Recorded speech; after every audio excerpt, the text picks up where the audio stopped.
Nah, masalah kamu tokonya baru atau kamu baru buka toko itu tidak ada masalah sama sekali ya. Bahkan saya membuktikan bahwasannya dengan study case ya, dalam membangun toko 3 bulan ya, 2-3 bulan itu kita bisa dapat profit sekitar 40 juta. Jadi tidak ada masalah dengan toko-toko baru ya. Bahkan banyak teman-teman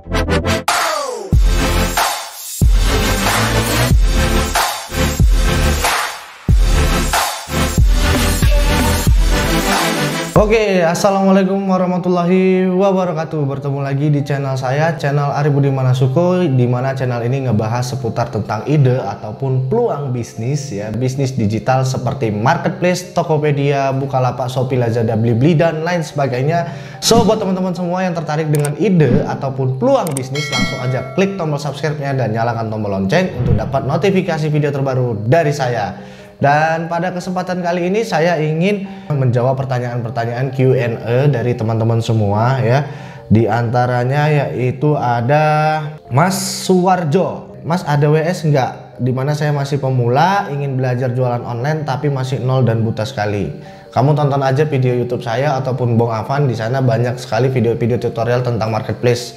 Jadi kalau kamu masih pemula, kamu pelajari dulu basic-basicnya di YouTube saya ataupun di YouTube Bong Afan ya. Terus selanjutnya itu ada Mas, bisa nggak kasih tahu tutorial iklan yang efisien bagaimana? Terima kasih untuk share ilmunya. Untuk iklan ya teman-teman, itu saya sarankan yang pertama adalah menggunakan kata kunci dengan pencocokan spesifik ya. Jadi pakai pencocokan spesifik, terus teman-teman cari yang data CTR-nya di angka 5% lalu di scale up, karena kemungkinan kalau CTR kamu di angka 5%, di situ kamu bisa menemukan winning campaign. Lalu ketika kamu mau menembak satu kata kunci, kamu perhatikan kompetitor kata kunci yang mau kamu pasang tersebut ya. Jadi produk A, kompetitornya apa dengan kata kunci itu, apakah masuk dengan produk yang mau kamu pasangkan iklan.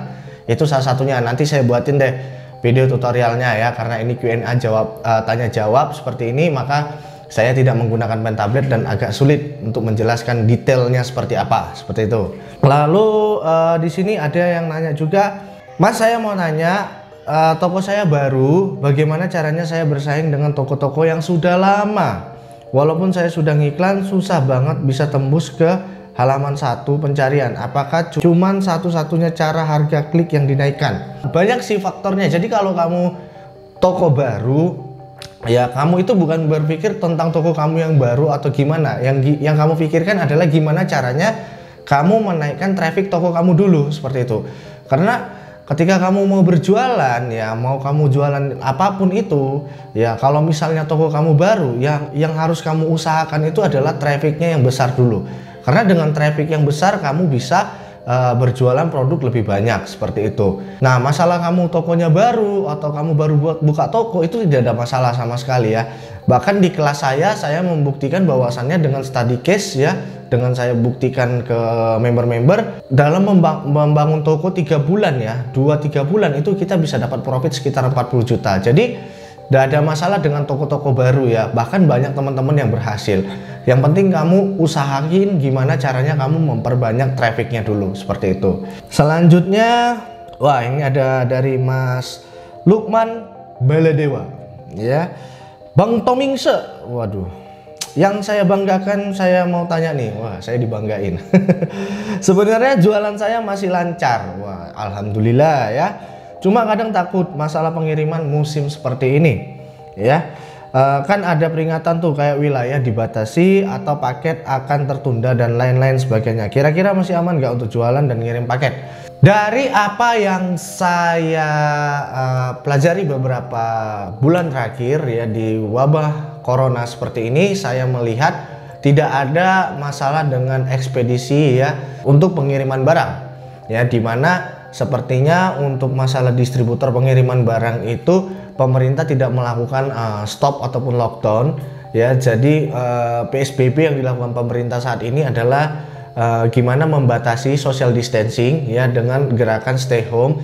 Tapi untuk GrabFood, GoFood, terus pengiriman paket itu sepertinya tidak ada terkendala sama sekali sampai saat ini. So buat Mas Baladewa tadi, lanjut aja terus ya, lanjut aja terus, karena kemungkinannya tidak ada dilakukannya lockdown untuk ekspedisi. Kalaupun nanti ada dilakukannya lockdown untuk ekspedisi, biasanya pihak ekspedisi akan menginformasikan beberapa hari sebelum lockdown, seperti itu ya. Lalu ini ada dari Mas Nova Diki Winanto ya. Mau nanya nih, kalau misalkan toko kita di Jakarta, terus kita ngirim barangnya di Bandung, pakai kode booking si cepat, apakah dikenakan biaya tambahan? Kalau bisa dijawab di sini aja Om. Terima kasih. Oke, di sini saya jawab ya. Misalnya kamu tokonya di Bandung, terus kamu ngirim barangnya dari Jakarta, gitu kan? Ngirim barangnya dari Jakarta pakai si cepat, itu nggak ada masalah, bisa ke tracking tetap. Dan biasanya nanti akan ada penyesuaian untuk ongkos kirim. Jadi kalau misalnya ada kelebihan ongkos kirim, ada kekurangan ongkos kirim, itu akan dipotong dari saldo akun toko kamu. Biasanya seperti itu. Kalau ada kelebihan biasanya akan dikembalikan pihak marketplace ke toko kamu. Dan kalau ada kekurangan biaya, itu akan dipotong dari penjualan kamu. Seperti itu ya. Nanti akan disesuaikan seperti itu ya. Untuk pertanyaan dari Mas Abdul Rahman, Tokopedia itu bagusnya pakai iklan otomatis atau pakai iklan manual? Menurut saya yang paling bagus adalah menggunakan iklan manual. Dimana iklan manual ini kamu bisa scale up, kamu bisa menentukan iklan mana yang mau kamu boosting, ya lebih gila lagi. Dimana kamu bisa mematikan iklan yang menonaktifkan iklan yang kurang baik. Ya, jadi menurut saya dan dari beberapa pengalaman teman-teman yang awalnya memakai iklan otomatis, setelah kita ajari pola untuk iklan manual, ternyata efektivitasnya lebih baik ke iklan yang manual seperti itu ya. Selain biaya cost yang lebih rendah dan efektivitas penjualannya malah semakin lebih baik ya, karena kita kan membaca data ya. Kita baca data, terus habis itu kita scale up yang bagus, kita matikan yang kurang bagus, seperti itu. Dan itu hasilnya malah lebih efektif, teman-teman. Oke. Ini ada dari Mas Bayu Mustika. Mas, iklannya kok tadi malam dibongkar ya? Ya kemarin saya ada live, saya bongkar materi iklan. Sebenarnya itu belum saya bongkar keseluruhan ya. Jadi yang saya bongkar itu hanya materi iklan tentang cara penggunaan iklan. Ya, sedikit saja yang saya bongkar ya. Dan di dalam kelas itu kita lebih bongkar lagi sebenarnya. Lebih dahsyat lagi seperti itu teman-teman ya. Ini dari Mas Sobirul Yuda ya. Mau nanya nih Bang, cara menyiasati harga rekomendasi iklan Shopee terlalu tinggi gimana ya Bang? Soalnya punya saya itu harga rekomendasinya 2000 per klik.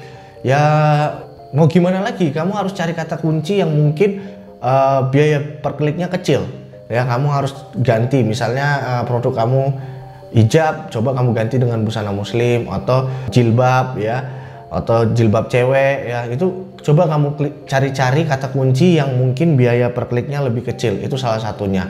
Dan mungkin kalau memang produknya kliknya itu biaya rekomendasinya di harga 2000, kamu bisa coba naikin profit produk kamu supaya bisa menutupin biaya per klik iklannya. Itu solusinya seperti itu. Ada Mas Tri Agung Santoso. Mas, kapan Baleo Mall jadi? Doain aja ya secepatnya, semoga bisa cepet siap. Cara memulai dari nol sampai mempertahankan toko gimana Mas? Ini dari Mas Muhammad Evi.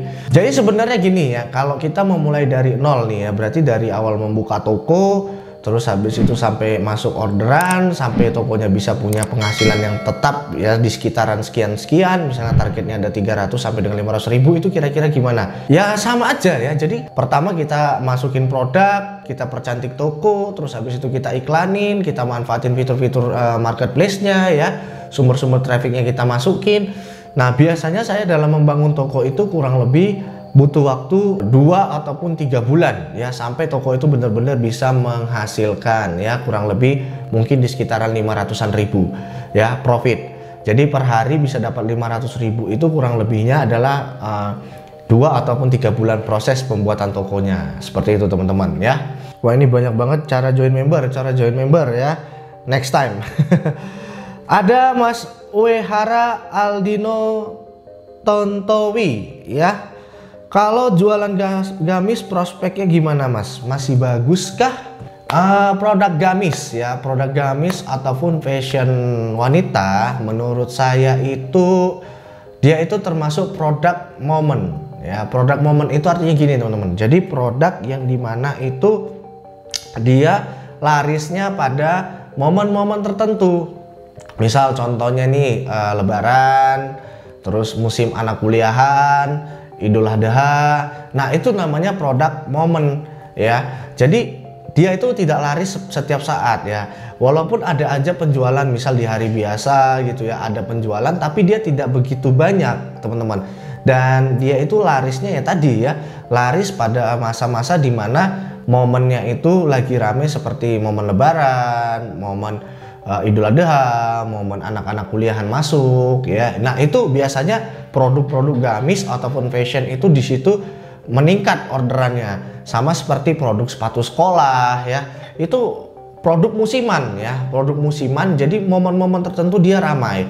Dan di hari biasa dia tidak begitu ramai, ya biasa aja penjualannya, seperti itu ya. Terus ini ada lagi pertanyaan dari Mas Ahmad Farid terkait iklan.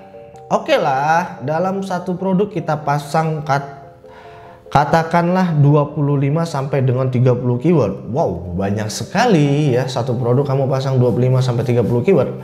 Yang pasti dengan jumlah volume search tinggi, apakah harus di reset ulang 25 sampai dengan 30 keyword itu satu persatu lagi untuk menemukan keyword mana yang bersaing?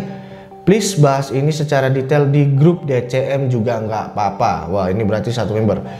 Ya, jadi kalau misalnya kamu pasang 25 sampai dengan 30 keyword di dalam satu produk, itu tetap harus kamu review. Artinya adalah kamu harus membaca data, dilihat, diklik ataupun CTR. Nah, kalau untuk biaya yang terlalu tinggi, jadi misalnya ada satu kata kunci yang biayanya terlalu sangat tinggi, sementara penjual CTR-nya tidak begitu besar, ya, jadi biayanya tinggi, CTR-nya tidak begitu besar dan tidak menghasilkan penjualan sama sekali. Menurut saya ini harus dimatikan. Tapi kalau misalnya biayanya rendah, kliknya banyak, CTR-nya besar, penjualannya tidak begitu banyak, nggak masalah, masih harus bisa dipertahanin. Karena ini bisa aja tadi ya, orang ngeklik produk iklan terus dia beli produk lain, seperti itu. Nah, kalau biayanya gede banget tapi tidak ada penjualan sama sekali, CTR-nya rendah, nah ini mendingan nggak usah dipertahanin ya, iklannya, kata kuncinya itu dimatiin, seperti itu ya. Itu lagi dari Safety Susanti ya, sulit menjual barang yang lumayan gede harganya, bagi tipsnya dong Mas ABN, apalagi ini pandemi Cora. Buset, pendapat terus drastis, sedih aku itu. Waduh, jangan sedih-sedih dong ya. Sedih-sedih itu kamu bisa kehilangan imunitas. Ketika kamu kehilangan imunitas, kamu itu bisa terserang corona ya, jauh-jauh lah ya. Saya bukan mendoain, tapi tetap harus semangat ya. Jadi kita harus tetap semangat. Menjual barang yang lumayan gede ya, dari Septi Susanti, lumayan gede harganya, itu sulit. Ketika kamu menjual suatu barang yang harganya tinggi, berarti yang kamu harus mainkan di sini adalah value produknya. Value produk itu emosional dari produknya itu harus dimainkan, kemewahannya harus dapet ya. Nah, ini khusus untuk yang main produk-produk di harga pasaran tinggi. Jadi misalnya kamu buat video-video tentang produknya cuman ditunjukin gambarnya doang, itu nggak bisa seperti itu. Kenapa? Karena kamu bermain dengan value produk ataupun kamu main dengan kemewahan produknya. Nah, kalau kamu cuman misalnya jam tangan, kamu jual harga 2 juta, terus kamu cuman tunjukin jam tangannya aja tanpa kamu konsep dulu videonya, itu juga nggak bakal terbentuk apa ya, trusted ke orang yang mau membelinya gitu. Nah, gimana caranya kamu tadi jam tangan ini mau kamu jual 2 juta, terus habis itu kamu harus bisa menampilkan produk ini mewah ya, kamu harus bisa menjual produk ini dengan orang yang membeli itu bukan karena kebutuhan tapi emosional. Gimana caranya Syahrini itu bisa ngejual mukena seharga 500.000 dia jual seharga jadi 5 juta. Ya, dia memainkan emosional audiensnya ya. Istilahnya itu adalah membuat seolah-olah barang itu sangat terkesan mewah dengan hanya memasangkan logo sedikit emas gitu ya.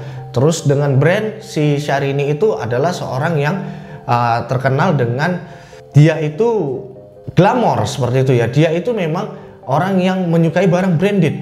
Nah, itu yang kamu harus tampilkan dalam produk kamu ketika kamu menjual barang mewah. Copywritingnya kamu harus siapkan, gimana caranya menantang orang supaya orang tersebut ini trusted bahwasannya produk kamu ini memang produk mewah gitu. Terus dari segi gambar, dari segi video, nah ini harus benar-benar kamu pikirkan secara matang. Karena Beda ya dengan kamu menjual produk murah, dengan kamu menjual produk mahal, itu beda cara konsep penjualannya, seperti itu ya. Mungkin demikian untuk Q&A kali ini. Masih banyak sih pertanyaan-pertanyaan yang belum bisa saya jawab. Mohon maaf buat teman-teman yang pertanyaannya belum bisa saya jawab ya. Mungkin di next video insya Allah saya akan bantu jawab ya. Sekian untuk video kali ini. Jangan lupa teman-teman klik tombol subscribe dan nyalakan tombol lonceng untuk dapat notifikasi video terbaru dari saya. Sampai ketemu lagi di next video. Wassalamualaikum warahmatullahi wabarakatuh.